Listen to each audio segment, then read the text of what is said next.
বাংলাদেশ একদিন বিশ্বকাপে নিজের নাম লেখাবে। বিশ্বকাপ জয়ী সাবেক ব্রাজিলিয়ান খেলোয়াড়ের সামনে এমনটাই বললেন বাংলার কাপ্তান জামাল ভুঁইয়া। একই সাথে ব্রাজিলকে ছোটবেলা থেকে ভালোবাসার গল্পও জানান তিনি। বিশ্বকাপে ট্রফি ভ্রমণের অনুষ্ঠানে এমন কথাই বলেন জামালের বাংলাদেশের বিশ্বকাপ খেলা ও ব্রাজিলিয়ান ফুটবল নিয়ে উক্তি নিয়ে থাকছে প্রতিবেদন।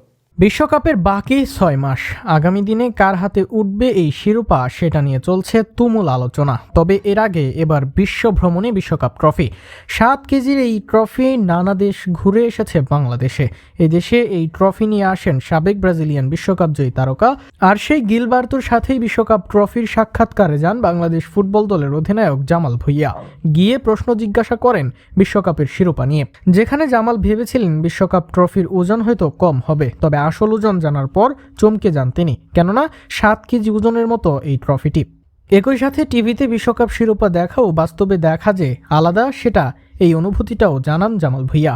ট্রফি ছোঁয়ার এক ধাপ সামনে যাওয়া বড় পাওনাই জামালের জন্য, আর সেখানেই জামাল জানান নিজেদের স্বপ্নের কথাও। ফুটবল বিশ্বকাপ পাওয়া নিয়ে অনেক সমালোচনা থাকলেও বাংলাদেশের জন্য বিশ্বকাপ খেলাই স্বপ্নের মতো, আর সেই স্বপ্ন পূরণ হবে বাংলাদেশের ফুটবলের বড় অর্জন। তবে জামাল মনে করেন একদিন হবে সেই স্বপ্ন পূরণ। বাংলাদেশ ফুটবল দল নাম লেখাবে ইতিহাসের পাতায়, নতুন প্রজন্মের হাত ধরে বিশ্বকাপের অধ্যায়ে নাম লেখাবে বাংলাদেশ। সবকিছু নিয়ে জামাল বলেন, সত্যি বলতে এই অভিজ্ঞতা দারুণ। গিলবার্তো বিশ্বকাপ নিয়ে এসেছে, প্রথমবারের মতো বিশ্বকাপ দেখাটা আমি সত্যিই ভালো অনুভব করছি। আমি ভেবেছিলাম বিশ্বকাপ শিরোপাটা ছোট হবে, এটাকে যেমন দেখায় তার চেয়ে এটা বেশ বড়। তবে এটার ওজন জিজ্ঞেস করে দেখলাম এর ভেতরে ৭ কেজির পিওর স্বর্ণ দ্বারা তৈরি, তাই বলা যায় অভিজ্ঞতাটা বিশেষ। আমি আবার বিশ্বকাপের তারকাগুলোর দিকে আটকে ছিলাম। টিভিতে শিরোপা দেখা এক জিনিস, তবে বাস্তবে এটি দেখা আরেক ব্যাপার। মনে হচ্ছে আপনি যেন বিশ্বকাপ শিরোপা ছুঁতে পারবেন। যেহেতু ট্রফিটা বাংলাদেশে এসেছে, এটা ফুটবলের জন্য অনুপ্রেরণার হয়ে যারা কঠোর পরিশ্রম করে নতুন প্রজন্মের জন্য বাংলাদেশ একদিন বিশ্বকাপের অধ্যায়ে নিজের নাম লেখাবে।